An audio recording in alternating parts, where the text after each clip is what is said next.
All right, kia ora everyone. Here is your first theory lesson that you're going to get for week number 7 of our lockdown work. There's only going to be 2 theory lessons for this week, and then you guys will have some time just to get some work done, and there's also will be a CPR quiz that you guys can complete as well. Cool. So for today's fungia, we're going to be applying those oxidation numbers that you learned last week, looking at them at redox equations. And by looking at them in redox equations, we're going to be able to then start using that information to help identify the oxidant and the reductant. So really kind of tying in together the material you learned last week. So that way you're using the oxidation numbers to help you determine what's oxidant, what's the reductant, oxidation, reduction, that sort of thing. So that's the focus to today's lesson. This will also help start gear you up to learning how to do the justifications for this assessment as well. But don't worry, all of next week I will focus on giving you specific details on the assessment and what you need to do for each of the different levels. So let's go through and process this next step in our redox material. On our checklist today, we're looking at number 3 and number 4. So number 3 you guys have talked about. I think actually we might have talked about both of them. No, I think we've only done number 3. My mistake.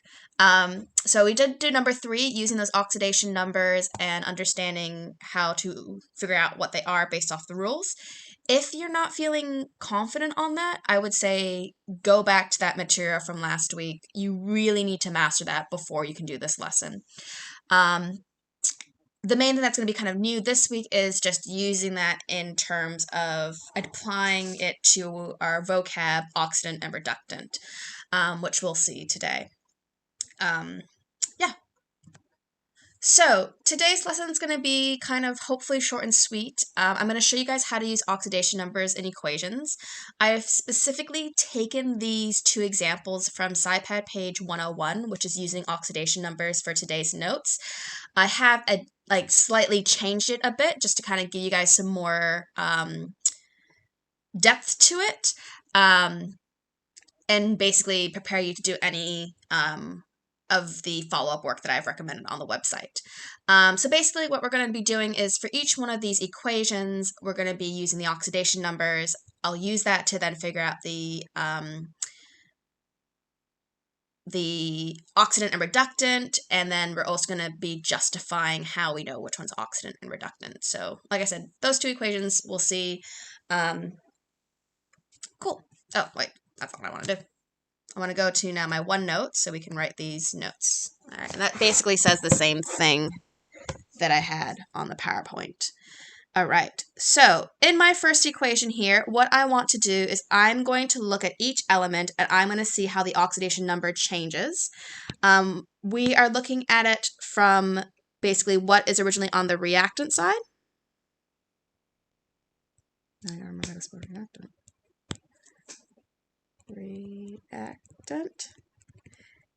Versus the new kind of product side. So that's the first thing I want to do. I'm just going to go through and we're going to assign things to all the different elements. So sulfur is my first one. So sulfur on the reactant side. The oxidation number is equal to, in this case, 0, because this is an element. Then on the product side, the oxidation number is equal to, and I'm going to require some oxidation math to figure that out. So let's hold off on doing that, and let's do oxygen, and we'll go back, because if we know oxygen, we can figure out sulfur. So let's skip that for now, and let's do oxygen. And you know what? That's perfectly okay to do. Don't feel like you need to answer things in any particular order. You are welcome to move your way through it. So reactant side, the oxidation number for my oxygen, I see that it's O2 and gas. It's in the elemental form, so oxidation number is 0 based off the rules we learned last week. On the product side, the oxidation number is going to be, in this case, I see that my oxygen is in a compound. I go back to my rules. Oxygen and compounds are going to be -2 with the exception if it's in peroxide. So that's not peroxide, so it's going to be -2. Cool, so that's our first thing that we're thinking about. Now that I know that the oxidation number of oxygen is -2, I can start applying my oxidation rules. So let's go over here and think about the oxidation math we talked about last week.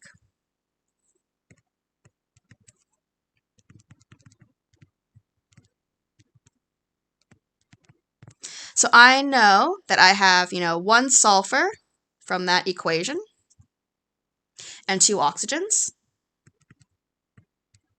I'm going to go OX to kind of note that that's oxygen, and it's going to be equal to the sulfur dioxide.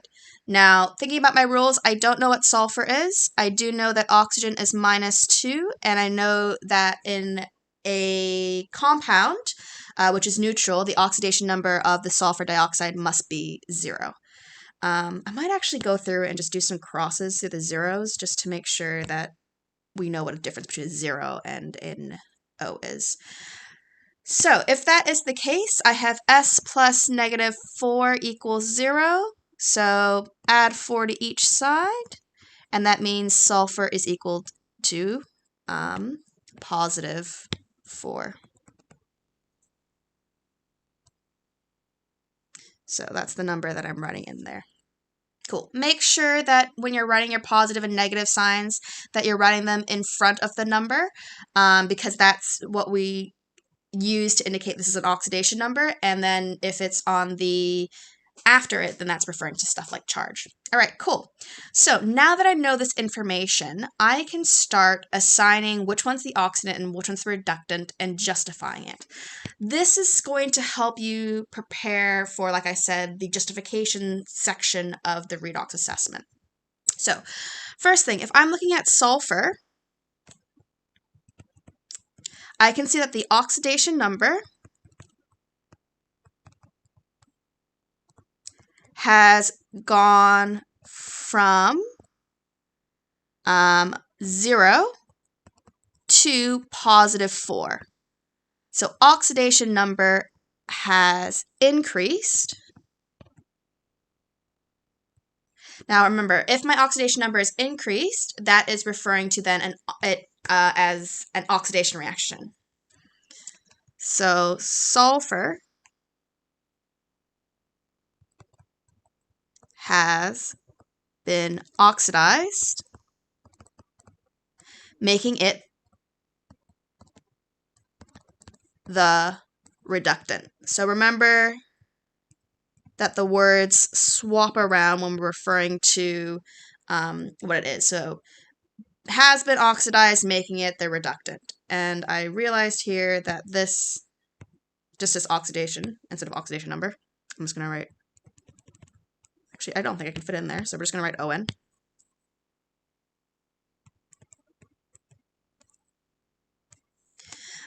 But that's kind of getting you guys ready to think about how you would justify it. So when you're thinking about justifying, you're looking at the specifics. How has those oxidation number changed? Actually, let's highlight it. So here is how my oxidation numbers have changed.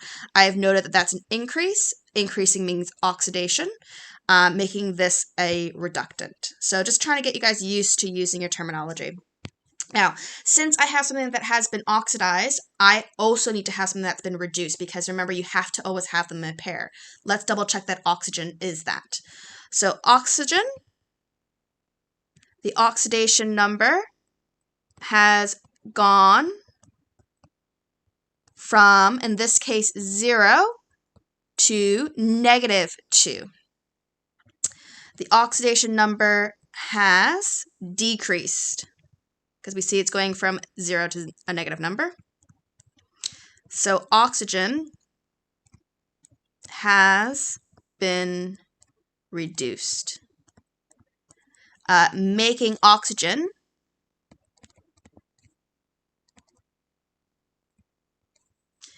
the oxidant.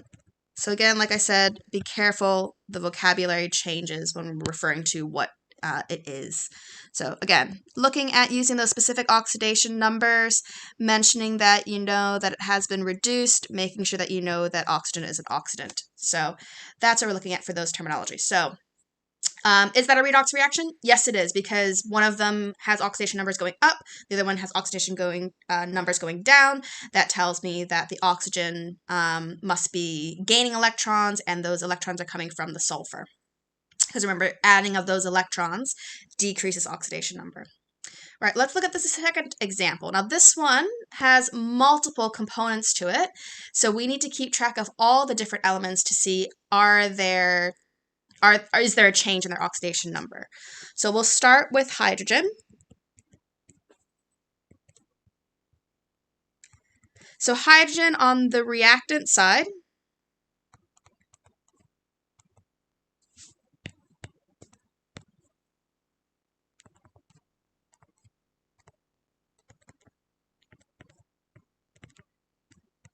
so when I look at it, this is oxygen in a compound. It is an ionic compound because I see that there's carbon and then there's carbonate.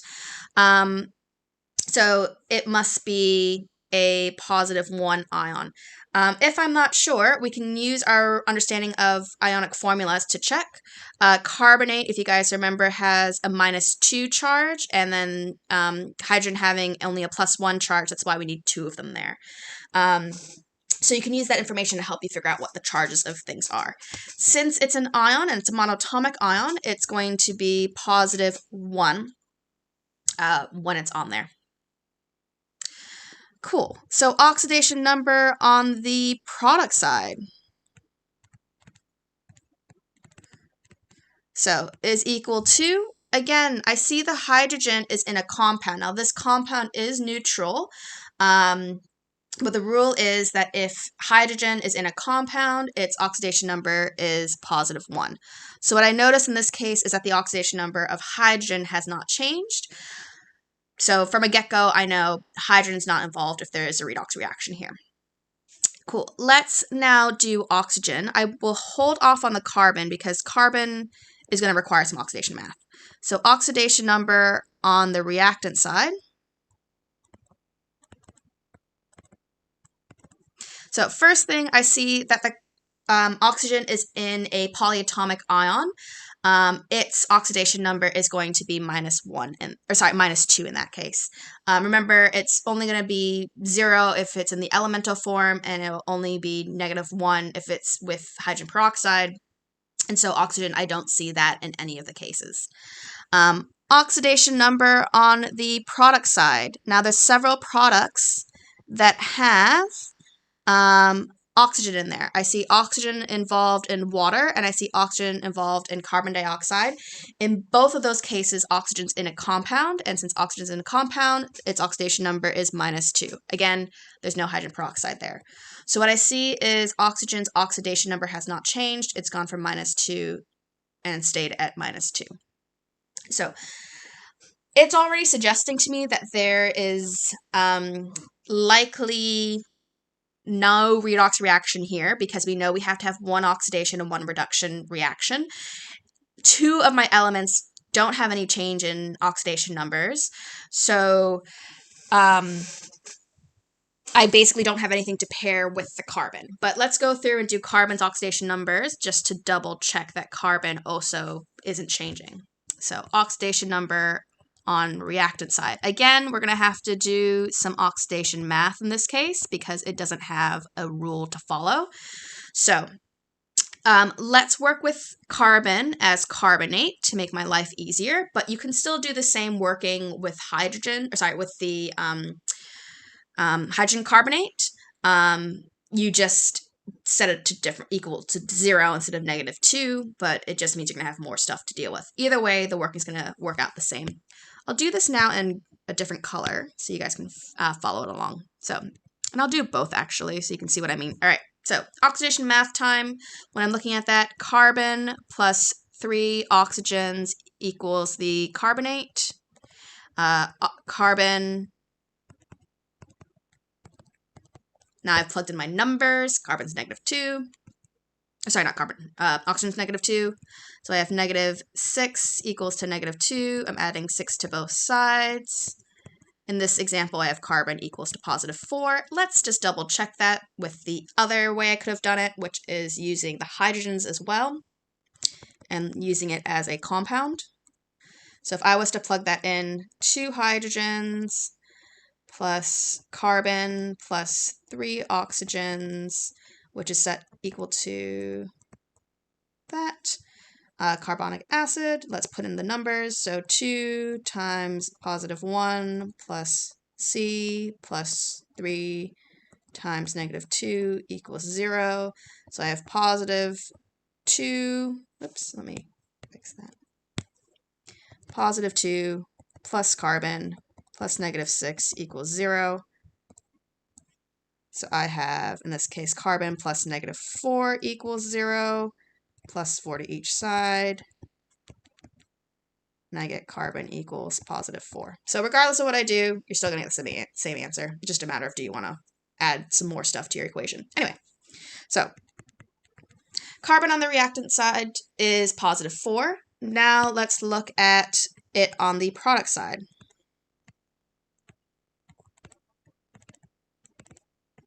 So in this example, we're looking at carbon dioxide as a gas. So I have CO2. Again, use your oxidation math. So I have carbon, I have 2 oxygens equal to carbon dioxide. Again, plug in our numbers of what we know. Oxygen is -2, and then carbon dioxide is 0, since that's a molecule. Carbon plus -4 equals 0. Add 4 to each side. That cancels. Carbon is equal to +4. So what I see here is that none of my oxidation numbers change with any of these elements. So since none of those oxidation numbers are changing, there is no redox reaction here. So this one has no redox reaction.